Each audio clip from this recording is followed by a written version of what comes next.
Voy a hablar de nomenclatura 2 minutos porque vale la pena realmente en esta patología. Durante mucho tiempo, cuando empezó a describirse la enfermedad, se describía como una laringitis espástica. No es, no hay espasticidad. O sea, esto no es. Por eso después se encontró algo superador como laringitis espasmódica, que se usó durante bastante tiempo, por pensando que había espasmos de la laringe, pero más recientemente deberíamos nombrarlo como distonía laringea. Y esto creo que es el nombre que tenemos que acostumbrarnos a usar. ¿Por qué? Porque, ¿qué es una distonía? Es un trastorno del sistema de coordinación motora aferente sensorial aferente, produce una contracción muscular sostenida inducida por la acción, provoca posturas anormales o movimientos repetitivos que pueden ser intermitentes y afecta a cualquier grupo voluntario del músculo. O sea que todas estas características son las que tiene la disfonía espasmódica, como decimos espasmódica, y que tenemos que rotar a distonía laringea como un término superador. Porque si yo la tengo que definir, tengo que decir que es una distonía de la laringe. Entonces, para eso le llamo distonía laringe y no le pongo ningún otro nombre que va a confusión. Dentro de los tipos de distonías laringeas tenemos las de aducción, entonces, y pueden ser mixtas, o sea que involucren los dos, los músculos aductores y abductores. Y a su vez pueden tener junto con la distonía de aducción y abducción, temblor, que está mezclado y sumado a esta distonía. Y ese temblor puede ser un temblor lateral, o puede ser un temblor múltiple. Y en este caso esto es muy importante en relación al tratamiento que vamos a hacer después con la toxina. Y a su vez puede existir como distonía del cantante. Yo hace más o menos unos 4 o 5 años atrás tuve una paciente que era cantante, empezó a cantar gospel, y de golpe se le empezó a quebrar la voz malísimamente mal para cantar el gospel, y yo investigué y no existía, no estaba descrita la distonía del cantante. Hoy en día sí, es una distonía laringea de la voz cantada solamente. Y, y esta paciente rotó ahora una distonía también de voz hablada, o sea, no puede ni cantar ni hablar bien. Y también puede ser una distonía respiratoria de aducción. Esto lo llamábamos en un momento disnea paradojal. Quiere decir que ustedes saben, cuando nosotros respiramos, las cuerdas vocales se separan. Y en este caso, cuando respiran, se juntan. Entonces empiezan a producir un estridor. Este estridor es durante el día, no durante la noche. Eso es lo que caracteriza a este movimiento que es, digamos, de la distonía, que es con el paciente vigil.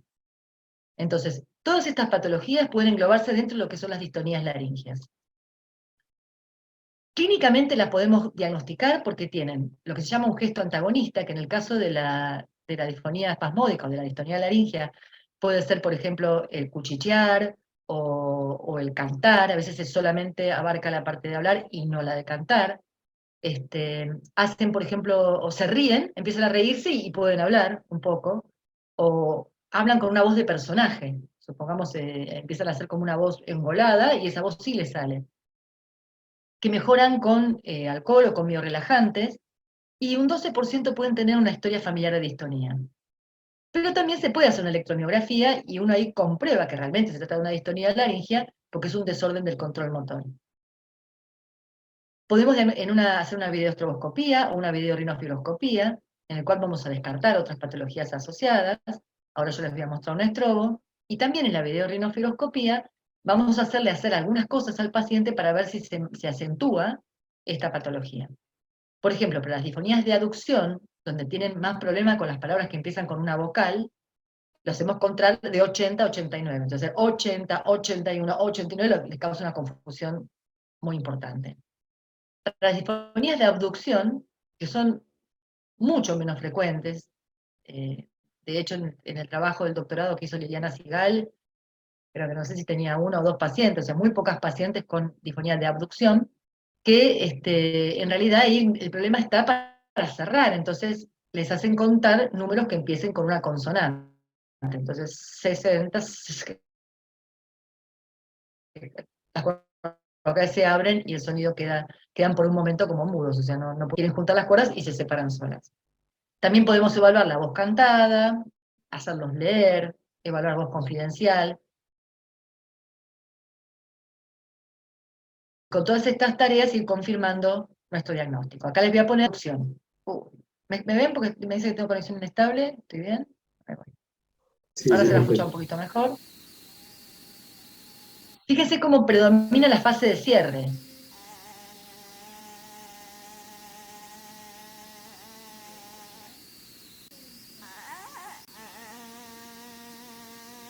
Es decir, no vemos una onda mucosa, porque realmente no es una contracción ordenada.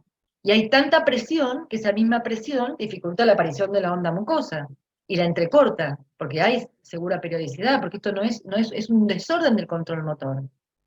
Miremos una paciente que tiene mayor compromiso supraglótico, es decir, mucho compromiso de bandas ventriculares.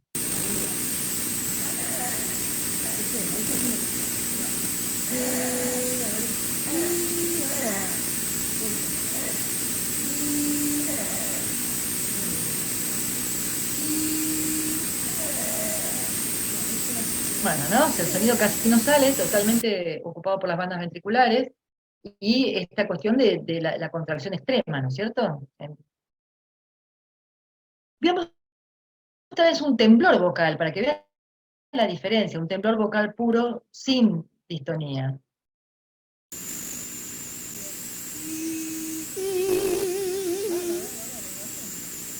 Bien que tiembla todo.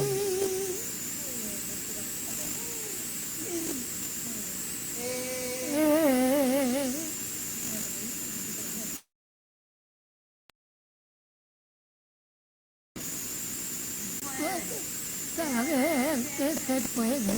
Canta y dice exactamente igual, o sea, no cambia nada. Pintarse la cara, pintarse la cara. Después los Bueno, colores porque una se cosa que danzan. caracteriza a la distonía es el esfuerzo para hablar. Es decir, los pacientes lo describen como tratar de hablar mientras haces abdominales. Si alguna vez pasó de tener que contar en voz alta haciendo abdominales, esa sensación de esfuerzo para que el sonido salga. Y esto es un temblor, pero no hay ningún esfuerzo en hablar porque la voz sale fluida. Vamos entonces al tratamiento. El tratamiento foniátrico siempre tiene que estar presente. Independientemente de que estos pacientes decidan hacerse lo que es hoy en día el gol estándar de tratamiento, que es la toxina botulínica o no, porque generalmente la consulta, no es que ellos empiezan con el problema e inmediatamente lo diagnostican e inmediatamente tienen el tratamiento. Generalmente pasan mucho tiempo. Entonces que hay mucha sobrecompensación. Y esta sobrecompensación puede ser perfectamente bien tratada con la fonoaudióloga y sobre todo en el periodo posterior al tratamiento con toxina botulínica. Es el tratamiento más seguro, más previsible, más antiguo, más, no sé, que no es una cura, porque sabemos que tiene una duración la toxina, pero sí que es bastante previsible y que uno puede llegar a decir, bueno, con esta cantidad este paciente va bien y tenemos un resultado previsible. Esto es un poco la historia de cómo fue usándose, pero una cosa interesante que tenemos que pensar es que no es sintética, sino que es de la propia bacteria Clostridium botulinum. O sea que es una bacteria que trabaja para nosotros, que en una pequeña dosis, o sea que ustedes miran un frasco por primera vez de Botox, dice, pero me lo vendieron vacío, y es así, lo van a ver con nada, no tiene color, no ven un polvo, no ven nada. Y su mecanismo de acción va a ser el de bloquear entonces las terminaciones nerviosas para que no liberen acetilcolina y no se estimule el músculo. O sea que es esta parálisis que produce es presináptica. El doctor Orlando Fonseca, creo que fue con él, con Arauz, los primeros que trajeron acá a la Argentina la toxina botulínica, así que mi recuerdo a este gran maestro, una persona increíble y una persona a imitar en muchas cosas, por todo lo buen maestro que fue y lo buen jefe también. Hay varias preparaciones en Argentina, pero todas vienen por 100, por lo menos 100 unidades, o 100 unidades. Cuando nosotros vamos a poner, ahora vamos a ver, una cantidad mínima. O sea que siempre te conviene tratar de asociar a los pacientes y si no, bueno, se desperdicia toxina, ¿qué se va a hacer?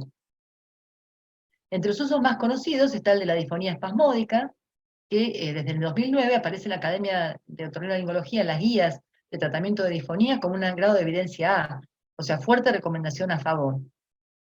También se puede usar para el temblor esencial, y de los cuales las personas con temblor esencial, el 30% tienen temblor laringio y se puede utilizar para la fonación en banda, funcional, para los granulomas de apófisis vocal, y ahí se puede colocar en el interaritenoideo, para la distonía respiratoria de abducción, como dijimos, o disnea paradojal, para la enfermedad de Parkinson, cuando cursa con mucho temblor en la voz, para los laringectomizados, para mejorar entonces la relajación de la faringe para que tener una mejor voz, eritmofónica o con válvula, y para la disfagia cuando hay hipertonía del músculo cricofaringeo y se alorrea.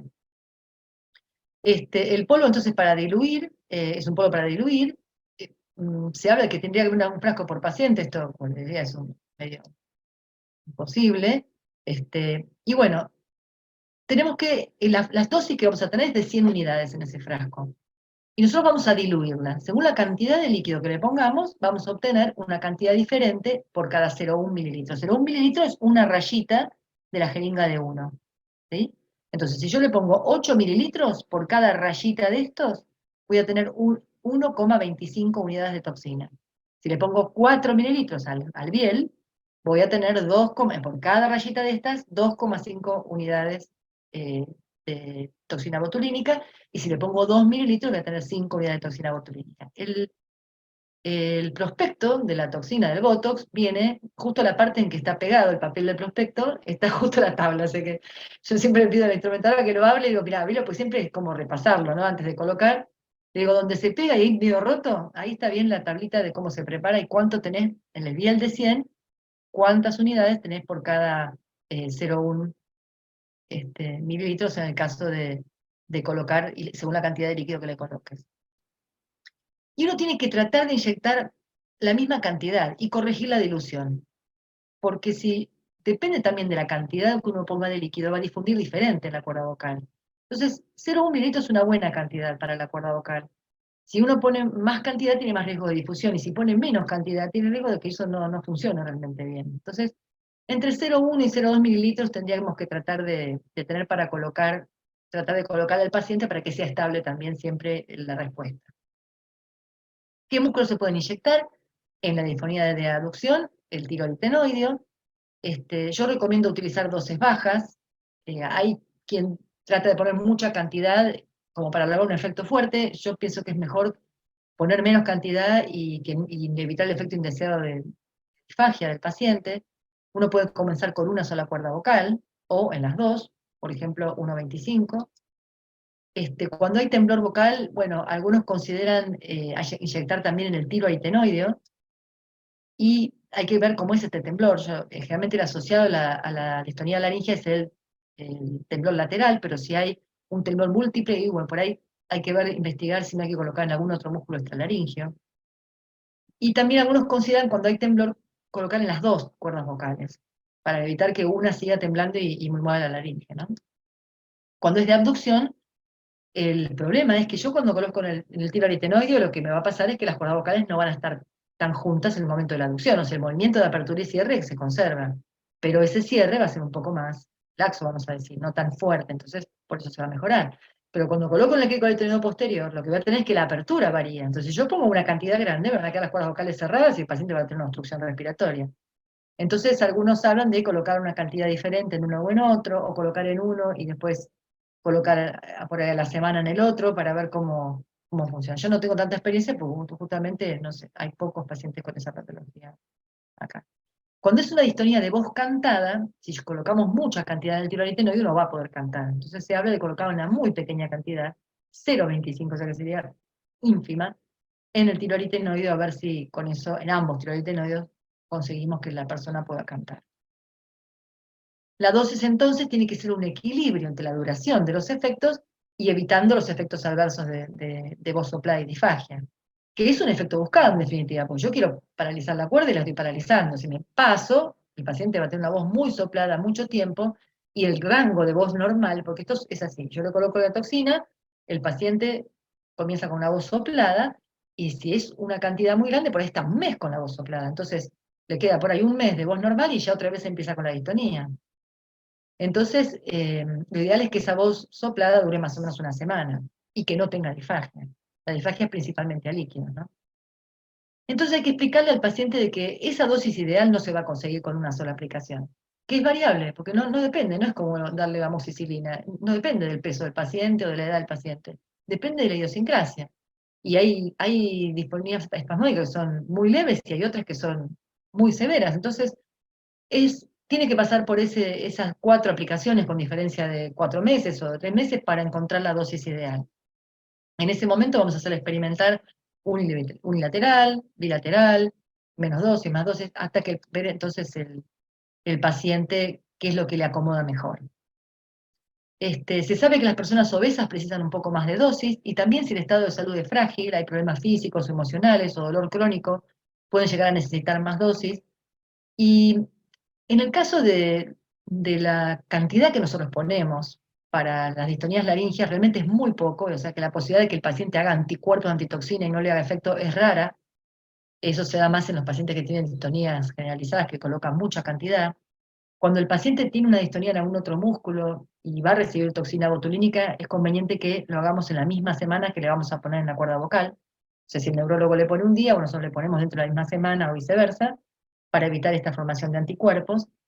Este, y bueno, y las distintas formas de aplicación. El control con electromiografía requiere, bueno, de tener un electromiógrafo y tener las agujas con eh, huecas, que eso no es tan fácil de conseguir acá, y realmente es como lo primero que se usó, es muy exacto, porque uno puede corroborar que está haciendo hacer al paciente una E, por ejemplo, que está en el tiroaritenoideo, o hacerle hacer, y sabemos que estamos en el CAP, en el cuadrítenoideo posterior, pero bueno, no es fácil, por lo menos acá, hacerlo. Este, y yo la que uso siempre es la videorinofiloscopía, o sea, guiado por videorinofiloscopía.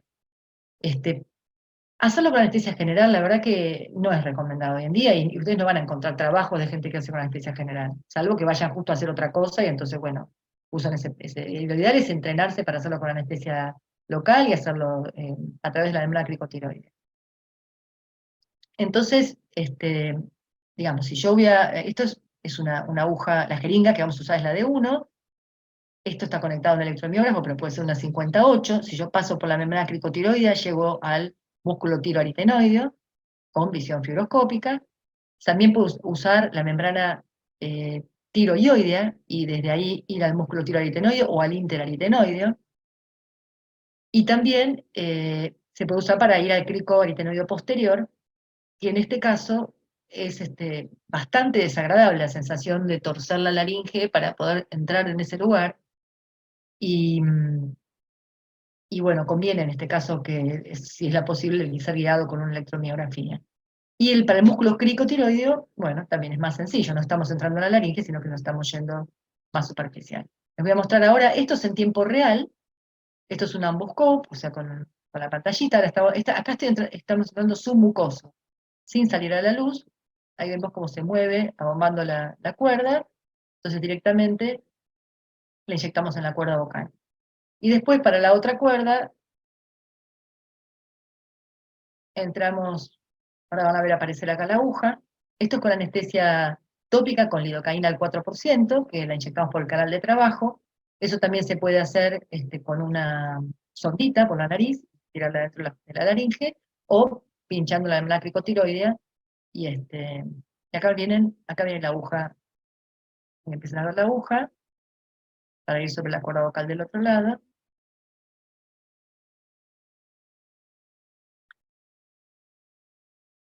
La lidocaína al 4%, la que usan los oftalmólogos para operar, es fantástica para las cuerdas vocales. Entonces, fin del procedimiento. Se vieron la velocidad que esto tiene, ¿no?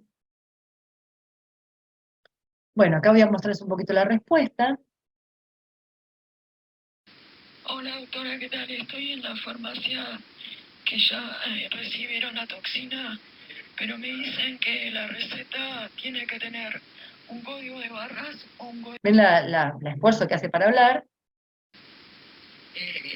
72 horas después de la aplicación del Botox, y bueno, estoy bastante mejor, no tengo que hacer fuerza para hablar, y bueno, ahora tengo... Lo primero que sienten es esto, ¿no? Lo que no tener que hacer fuerza, por más que uno siente que la voz no es natural.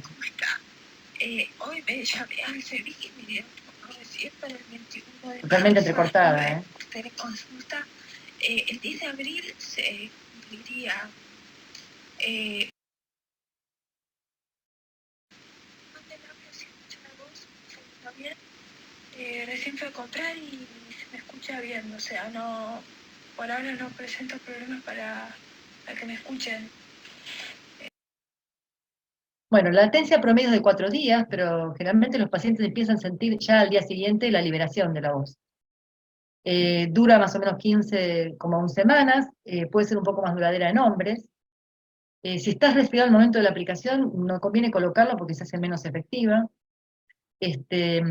Más o menos el 90% de las disfonías de abducción responden, y menos en las de abducción, y siempre hay un porcentaje que pueden no responder o que tienen una mejoría parcial. Los efectos, digamos, adversos son la voz soplada, el carraspeo, la disfagia, que son los esperados, digamos. Podemos recomendar al paciente bajar la cabeza, usar sorbete. Y no, esto sí que serían complicaciones, es que aparezca un hematoma, que eso sobre todo al pasar por la hermana cricotiroidea, a veces se puede lesionar la arteria cricotiroidea y dar ocasión a un sangrado dentro de la vía aérea o a un hematoma. Y la posibilidad de una debilidad botulismo símil. Yo la verdad que tuve una vez en una paciente que le había colocado, en realidad en el cricofaringio, una cantidad grande, 80 unidades, y nunca me pasó de tenerlo con la disfonía espasmódica. En ese caso se puede usar el mestinón como antídoto, que revierte parcialmente el efecto. Bueno, quería contarles además que en Facebook hay una Asociación Argentina de Disfonía Espasmódica, que es un grupo de pacientes, que además hay un Instagram, que pertenece a la FADEPOF, que es la Federación Argentina de Enfermedades Poco Frecuentes, que es una enfermedad poco frecuente, aquella que es una cada 2000, y esta es una cada 100.000, o sea que es muy poco frecuente. Es que este año se presentaron en el Congreso de la FADEPOF con este afiche para dar a conocer la enfermedad, y que gracias a todo este trabajo de este grupo de pacientes, porque es un grupo de pacientes, no tiene personería ni nada, se consiguió que entre y se incluya en el PMO la disfonía espasmódica, que no es una cosita menor.